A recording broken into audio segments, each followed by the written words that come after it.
Not at the Golden Gate Bridge. That's funny. That is awesome.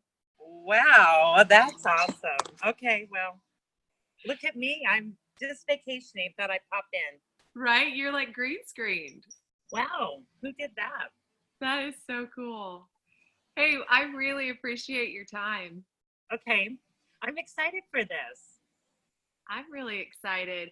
So I'm going to ask you some questions that are going to start from the beginning, and then we're going to get to the event. Is that cool? Okay, yes. So I want to know, if you think back, one of the things we talk about a lot in talking and working with hairdressers is just, the majority of this industry came into the industry for a very specific reason. And I'm curious as to why you came into the industry. First, maybe how long have you been in the industry? And then why did you come into the industry? So I started in the early 80s. So one of the things was in high school, they had a lot of different programs for electives for credit. And for the girls, there was sewing, cooking, and home ec. And there really wasn't a lot of options that were career-based. And for the boys, they had small motors, wood shop, and the boys could actually go work on their family farms, so they could leave school, get credit, and work in a work project. So I wanted to work in a salon just because I felt like I was very inspired by a woman who was doing my hair in her small business, and she had just started Horst and Friends products that have come in. And so I went up against the school board to make that happen for the girls. So at 14, I believe, I went up against the school board to actually have a program where the girls could also go into the work field and get elective credits for high school. So when I graduated from high school, at just under 18, I was able to take my state board test because I had enough hours from my in salon associate program. So it's been 36 years. So at 14, you went in front of the school board? Yes. Wow. So then what age did you go into? You said, what age did you go into the industry? I was just under 18. So when I graduated high school, just about 18, I had my first license in Oregon to take my state board test. With reciprocity in Washington, I had to go back for like 3 months of hours, like theory hours. And then my boyfriend at the time, got stationed in Newark, New Jersey. And then I had to go back for 3 more months of theory hours. And then I had 3 state licenses by the time I was 19.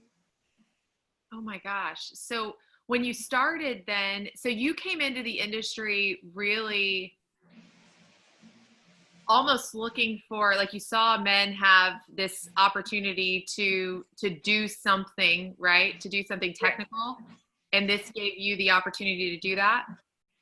Right. I felt like, for one, I wasn't really looking to do hair at that moment, but I was really inspired by creative outlets. And where we grew up, there wasn't a lot of opportunities for girls to have creative outlets. There wasn't a lot of like art programs or photography programs, but I love the creative outlook of hair. And I found someone that was really inspiring in that aspect as a career woman owning a business.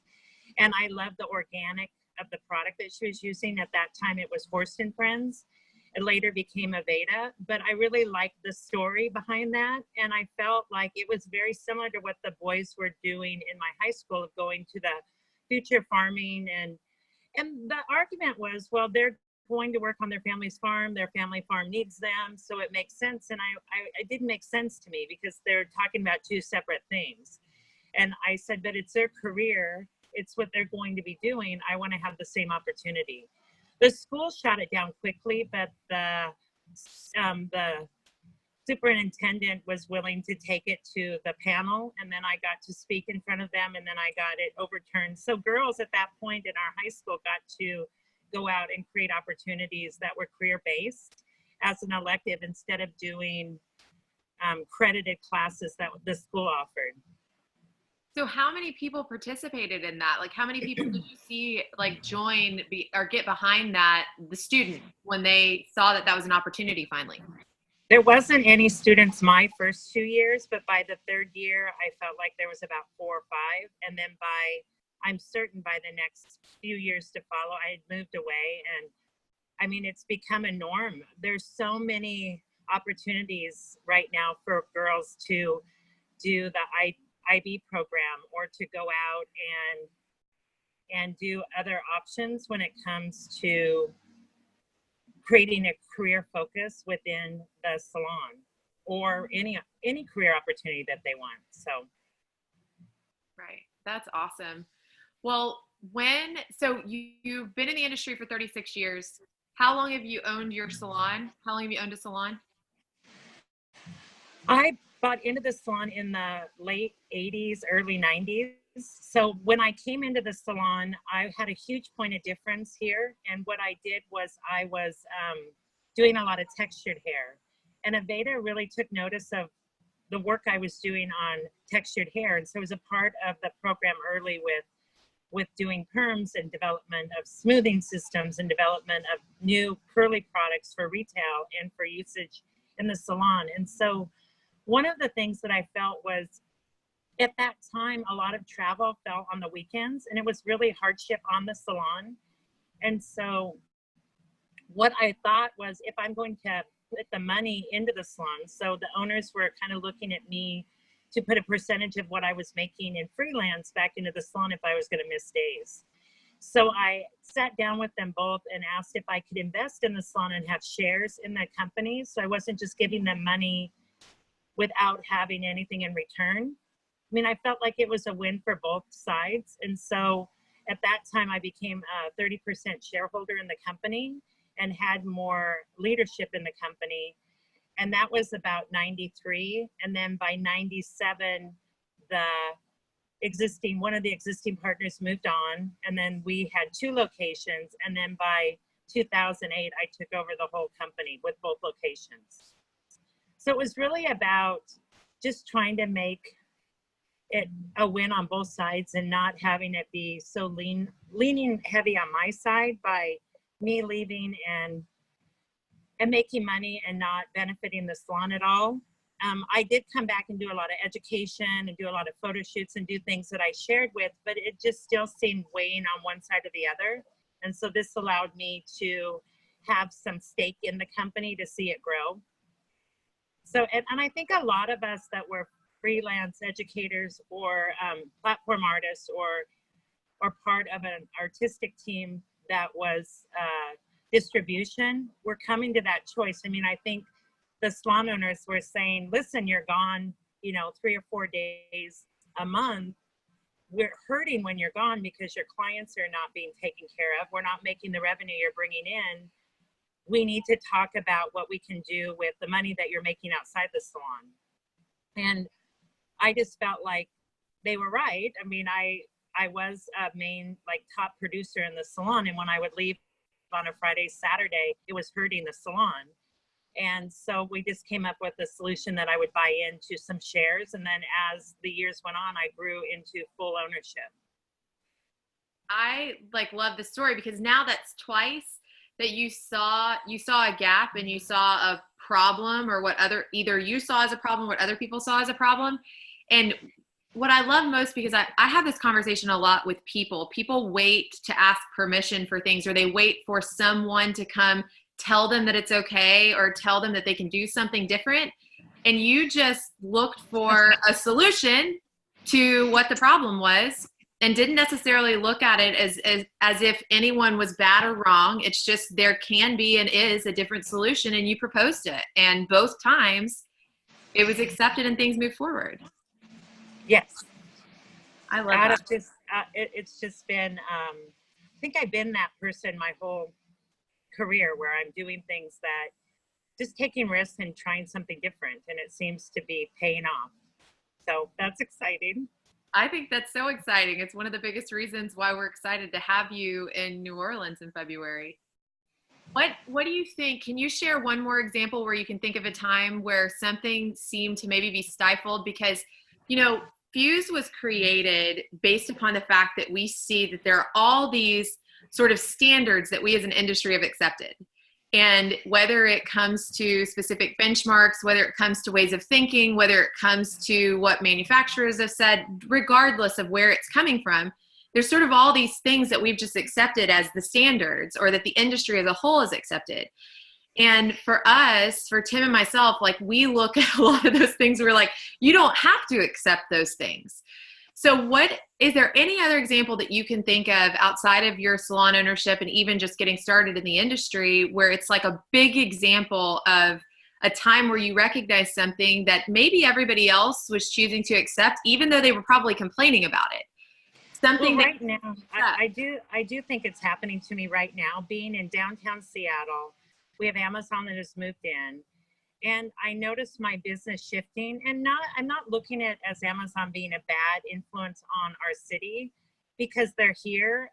The majority of our guests work for Amazon right now, about 60%. The rest kind of are put off by Amazon. We see a lot of displacement here. I see my spa services have lessened, that we're not seeing women come into the city to spend 5 hours in the salon spa. We can't even park downtown for more than 2 hours without having to move the car. There's just not a feasible model right now. I have a, 3,000 square foot salon spa, and the spa rooms are just not being utilized. So right now, I actually had a meeting a week before Christmas with HB Siegel, who is the Amazon ambassador for New Ideas. We had a huge meeting and just talking about utilizing community space. And we've been doing the last 15 months with art walks and putting people's art up. We've been using our backspace for designer fittings and pop-ups and speakeasies. And we've been utilizing our atrium for photo shoots. And we have about 25 photographers that utilize our space. He loved the idea of innovative thinking, of futuristic, like thinking outside the box, and how these cooperative spaces are going to become more valuable in our future. And he foresees it as well. So I think that there's something here. I don't know if any other salons have that issue where they have wasted space. At one point we had 25 stations. Now I have 10, but we shift out stations. The other thing that he said I thought was really interesting was this like dusk to dawn, where there was multiple hours, not just the norm hours of like 9 to 7, but actually working outside the box. And what I had said, well, that makes complete sense by having a cooperative space, because photo shoots can go till midnight. We could have early morning shifts. So there's something here that I've been exploring that has brought a lot of energy and buzz to the salon. I think one of the things that that I've actually liked was, sorry, my phone changed. But what I've liked is just this innovative brainstorming with someone who has been in a position of doing this. Like how I got to the top floor of the Columbia Tower talking to this guy 2 weeks ago, that he loved my ideas and he loved the way I was thinking. And we're talking about the top tier in Seattle. This company has kind of taken on this new form. And that I don't know if he had heard of me. I've gone through several meetings with different layers at Amazon, because I think that, again, they're here. I think a lot of people use them. I think that it's an innovative way of sales for them. But we have to figure out a way to work alongside them and gain support where we can and support them where I can. So I go back and forth with this whole concept, but I'm in the room, I'm having the conversation. I think I'm at the top tier of this, and they're really interested in it. And the last thing he said is kind of like what you're saying, is he really loved the way I'm forward thinking, and that this was really exciting. Because I've been into a lot of salons over the years, and there's a lot of wasted space in salons. There's a lot of empty chairs. There's a lot of empty spa rooms. And I just kind of feel like we could do more for our community and the people that live within our community, and work alongside people that we're feeling threatened by. There's got to be something there, because nobody's going anywhere. And so I think that was a really strong conversation that happened the Thursday before Christmas, actually. So we're going to be meeting back again after the first of the year, and he's coming to one of our art walks to kind of see what we're all about. Well, I love that. I think that's so cool. And, Amazon, I mean, you're right there in the heart of Amazon. And I feel like Amazon is one of those like scary subjects in our industry. How has Amazon affected your retail sales? I haven't noticed a shift at all in our retail sales. I think that by switching to a different product line, we went from Aveda to Euphoria, brought a new story behind the chair. I think it's our job to really tell the story of the products that we're using.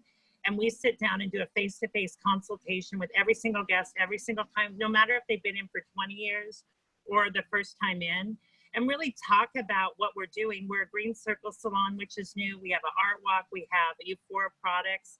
So we have to be the ones telling the story, because when we have the information that works and personalizes it to our customer, they want to buy the products from us. So I haven't seen a change in our sales of retail. In fact, it's better than it was before, but we've always been strong with telling the story of why.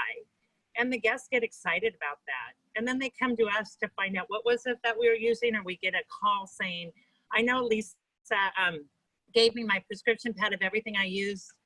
Do you have that product in? Because I want to come down and get these 5 things, and we can put them aside. We've even mailed them to our guests because we're one of the first Euphoria salons in Seattle. So one of the things, we're just being more accommodating for our guests, and I don't mind picking up the charge either. If they take the prescription card home and realize they have ran out of shampoo and conditioner, I don't mind sending that off to them at all. We just have to gain the trust of our guests, and then it's not a threat to having Amazon right here in Seattle. The other thing is, we're gaining a lot of people that work for Amazon, and they love our story. And so to me, I feel like there's a win-win on both ends if you really can stay connected and really listen to your guests and really have that conversation. If we're missing the conversation, then I can see how the retail can suffer. But if you're having the conversation, I'm not seeing a challenge by it. Yeah, I love that, because I feel like that story of Amazon is like going to be the demise of the salon industry, and all of that is just a story. And I love that you reframed it with change the story. Right. Change the story. We talk a lot about how when the conversation changes, the conversations change. And that's all we have to do, is look at it a little bit differently. And again, that speaks completely to even what we touched on when you were talking about coming into the industry, and in how you came into salon ownership. It's just getting to a space where you're willing to be the one changing the conversation. Yeah.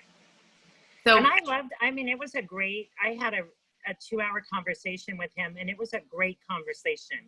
I love that they're interested. Mm-hmm. And I just think nobody's really willing to have the conversation. They get offended or upset, or, everything that I've been through, from the school board to even switching brands to talking with Amazon. I've made those changes, or even with the owners that hired me. It's just opening up the conversation and changing the outcome, which I think has worked.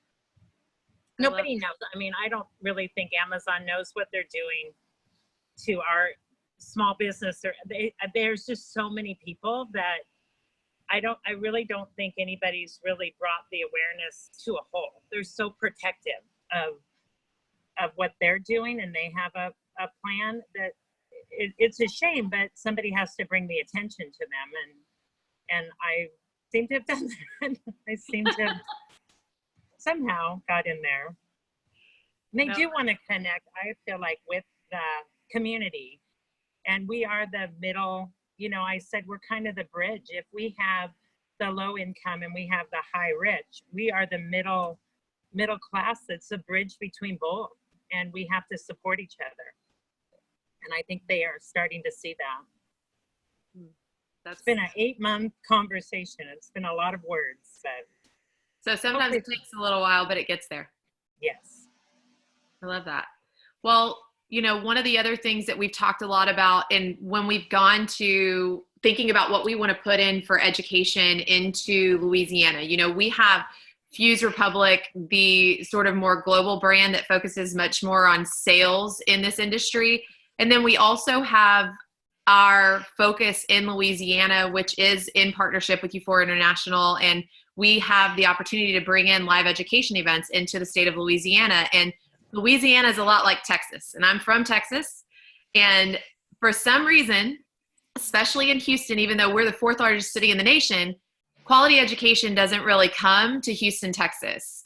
And so I've grown up my whole life in the industry, and I've been in the industry for 17, almost 18 years. And I've not really gotten to see very much education in my local community. I've seen a lot of it outside of wherever I've been. I've had to travel a lot.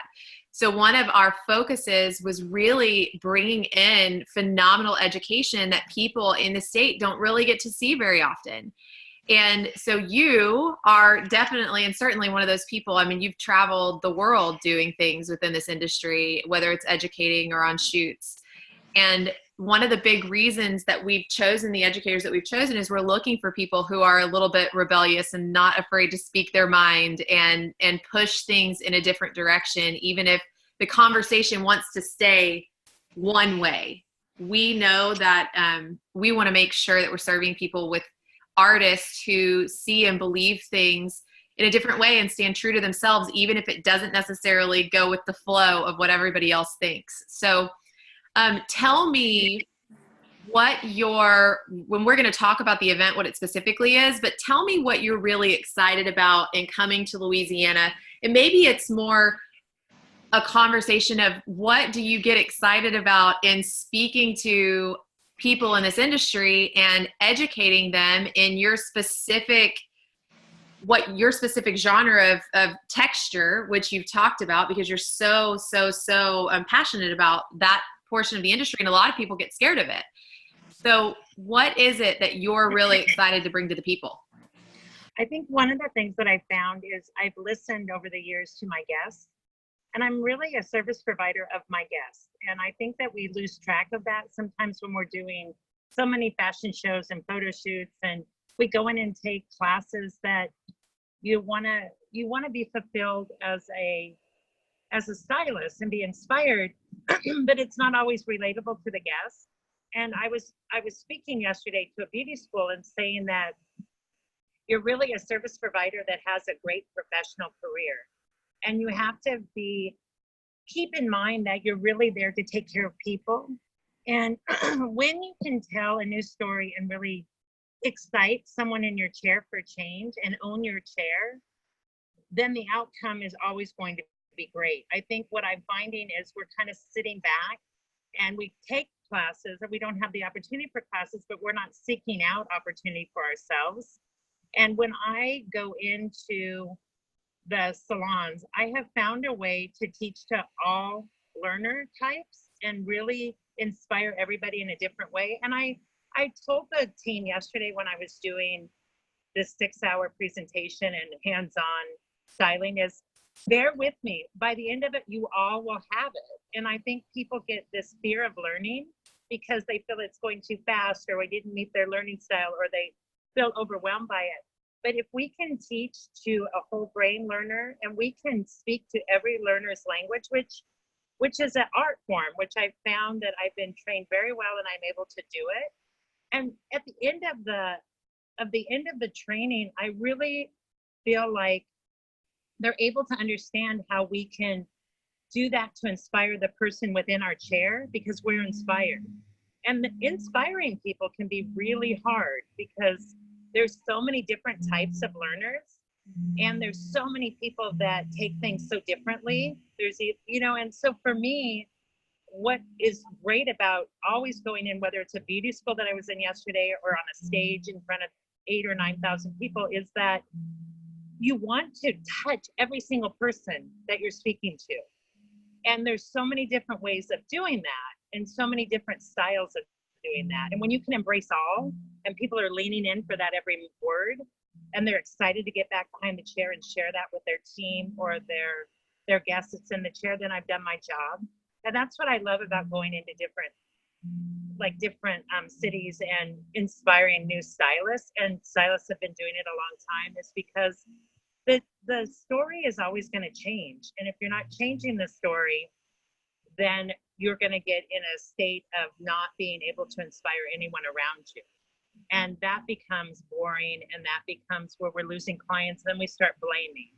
And if we start blaming, then we start losing our momentum to be better and do better. And I think that what I like to do and what inspires me is doing fashion and doing shoots, but trying to make it relatable for what my goal is to take care of my guests. I only started doing celebrity styling, fashion weeks, and photo shoots because in the 80s, that's what our guests were showing us. In the 90s, we saw Jennifer Aniston's hair every single appointment when they came in. And so what I found is that our guests were looking towards fashion and celebrities to come up with the looks that we were asking them to give us. So if you sit down in your chair or sit down and speak to your client on what they want, they're going to tell you or show you something because they feel like you don't have a plan for them. But if you sit down and do a face-to-face consultation with them and give them ideas of what is new and what you see for them, you excite them for something different.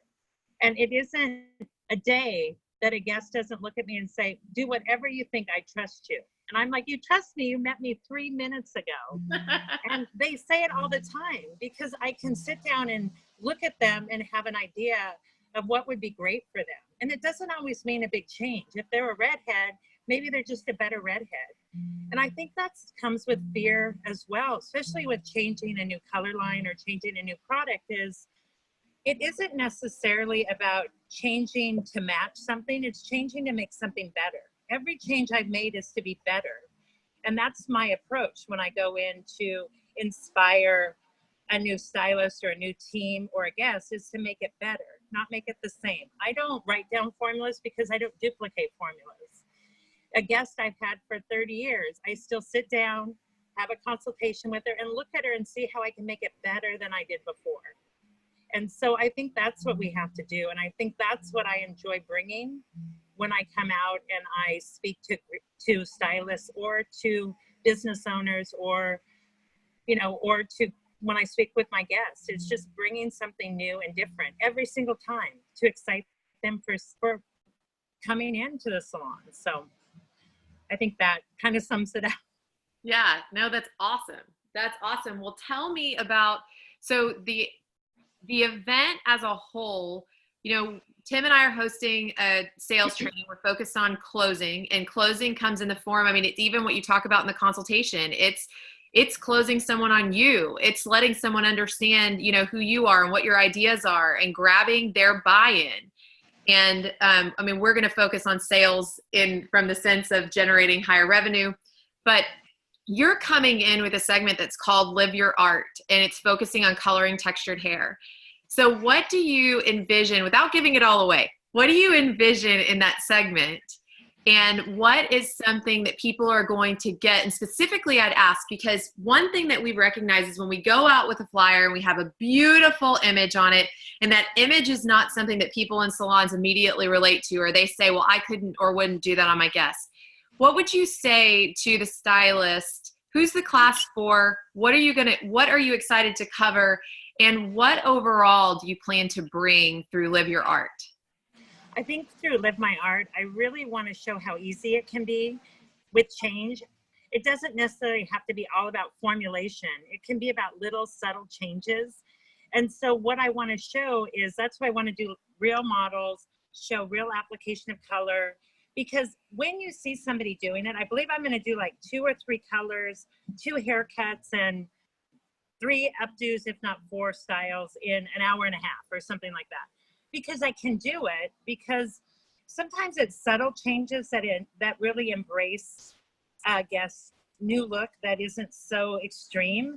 And sometimes you can do things that are quicker because you have the tools to do them. I find that with the product with Euphora, I'm able to melt a lot of colors and do a lot of things to make things better because I have really great tools to get there. And I think that that's a really important thing to kind of come off with, is to show how having a quality product and having quality tools allow you to get to your results faster.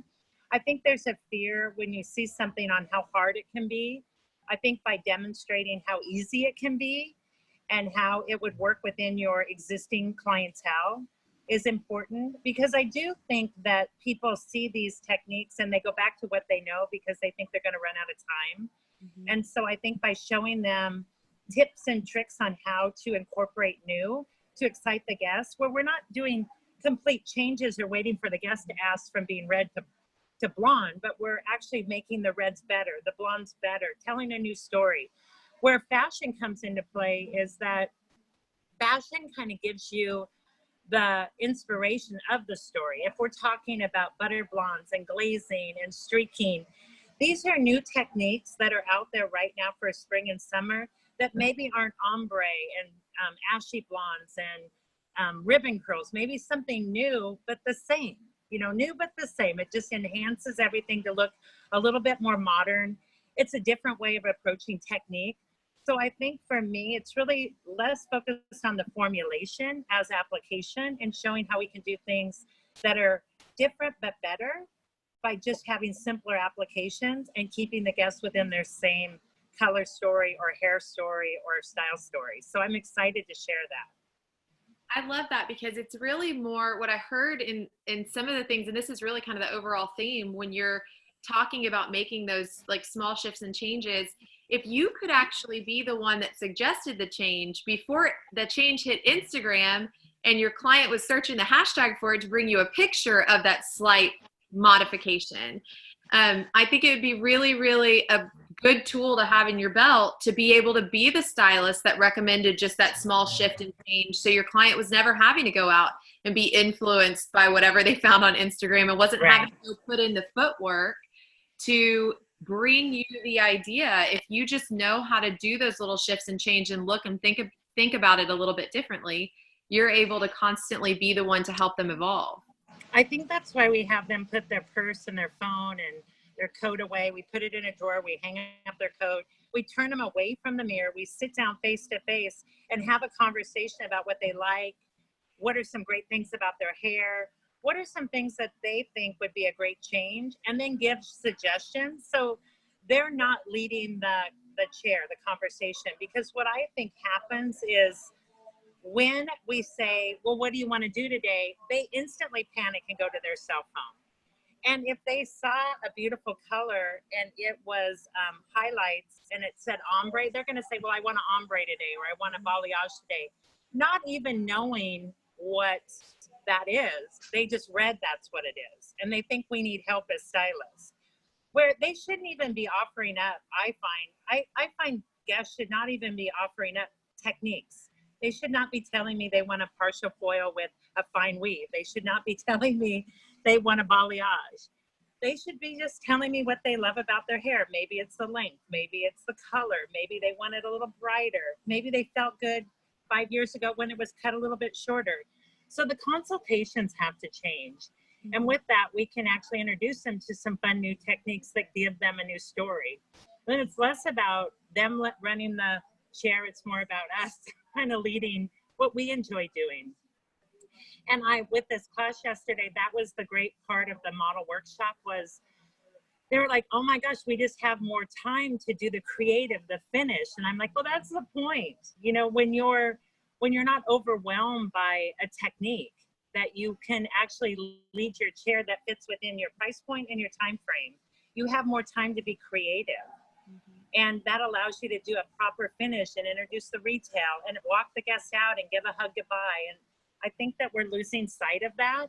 And I don't think it's Instagram's fault or social media's fault. I actually like the social part of social media. I love the interaction. I love to see what everyone's doing. I just think we're leaning too hard on that. And we need to get our chairs back and really connect with the guests. That was one of the reasons why I'm doing the art walks and the photo studios and bringing the community in. Right now, while you were on the phone, they're doing a tour of the art walk. People just pop in all day during the week and just want to look at the art. And I think it's connecting the new generation to community and really getting them to look at people and have a conversation, not look at the phone and have somebody show you a phone. Because they're going to leave more excited and inspired by what you want to do with their hair and give them the look they've always wanted them, trying to match something on a phone. And I think that that's what this kind of empowerment brings back to people that come to this class is they get excited and they get kind of empowered to have those conversations because somebody else is having them and it's working. And I think that's the key, is being someone who starts it. Is when it works, they're all on board. When it doesn't work, it's like, I don't know. So I'm willing to take those risks for everyone. Well, I love that. You know, there's a project that I'm working on that I actually haven't told anybody about. I mean, there's like two people in my life that know about it, and it is called Influencer Takedown. And I share that with you. It's Influencer Takedown. It's going to rattle a lot of people's cages because it sounds like, you know, we're here to take down the influencer, but it's actually the opposite. It's taking down the influencer by becoming the influencer and the people that we connect with human to human. And it's exactly everything that you just said. I mean, people don't have to go to Instagram. They don't have to do all that stuff that you hear people just get so frustrated about in our industry. If we are the ones who take ownership of that, a lot of those influencers and things will become obsolete. And it's not, to your point, I mean, the social aspect of it and having it, I mean, the way that it's evolved things, in so many ways, it's been a positive thing. Some ways, not quite as much, but overall, I love that you went there, because that is one of the greatest things that we could do for ourselves as an industry, is to really take that influence back and own our chair, just like you said. Yeah, I agree. And I hope that this Look and Learn and this Living Your Art shows that, because I'm not even asking for certain types of models. You can give me any girl and I can excite them on what I'm going to do with their hair, because I'm not trying to wow the crowd. By wowing the crowd isn't changing someone from black to silver blonde. Wowing the crowd is having that model or guest love what we did and hug me and say, this is the most beautiful picture. And how I like, or hairstyle, how I like the social media is, then I see 15 photos of her because of what I did with her hair from that class that we did. And then it just snowballs into 100 and then 200. And, you know, that's what I love. I mean, I love that I'm able to do something. And one of, I did a show for Philip Carry-On Salon, and, you know, he was like, I love that you don't have like any stipulations on what your model's hair needs to look like, or any length, or you're just going to do whatever. And I'm like, because that's what we do. I can't pre-predict what is going to be genuine when I'm in front of people doing a model. I want to make that model look as the most beautiful I can make her. And sometimes it's a subtle change and sometimes a drastic change. But I know I can sit down with her after 36 years of doing this and have a consultation and make her happy. And it's not, in those moments, the more genuine reaction from a model and the end result of her hair is a real reaction that the like what you're saying, a lot of the stylists don't feel like they could go do that. But when they see it happen in a genuine way, and it's relatable to what they do every day, and it can be relatable to any salon across the country or around the world, it's the same consultation we're all having. I have, you know, 5-year-old kids that come in and get a buzz cut to 80, 90-year-old women that come in and get their color. I have the same clientele as everybody else across the country. And I do the same consultation in a way to make them feel better. And I think that's what we're going to show, is how we can really relate to people, connect to people, and make them feel the best they can feel by what we do that we already know how to do. So there's not going to be any tricks or bells or whistles. We're not trying to show some crazy hairstyle that nobody would wear. We're doing beautiful hair with great integrity, with a great product line to show an amazing result. And I think that's what's going to come across in a very genuine way. I love that, Lisa. All right, last thing. I appreciate your time so much. All right, 60 seconds or less. You're talking to the people who should join us on the 2nd and 3rd of February. What do you say directly to them that helps them understand and know that this is definitely where they should come and where they should spend their time on February 2nd and 3rd? So I am so excited to be coming to Louisiana. One of the things that I'm most excited about is being connected with some people that I've known a long time and coming back in the area that I really love. And working with Tim and Ashley, I can tell you, when I first met Ashley, we connected instantly. I think we spent 3 days together. And there's so much empowerment between women getting together and really supporting each other.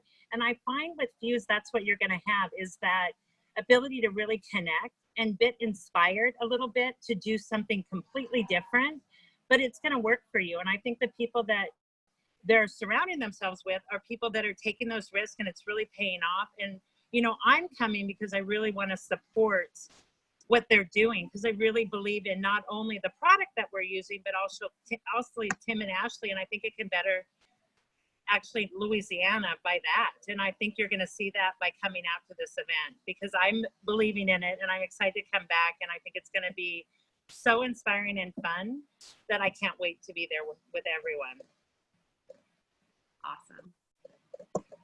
Lisa, thank you so much. I appreciate you. This has been awesome. I'm just like, it's like a party in here. I'm like, what is going on?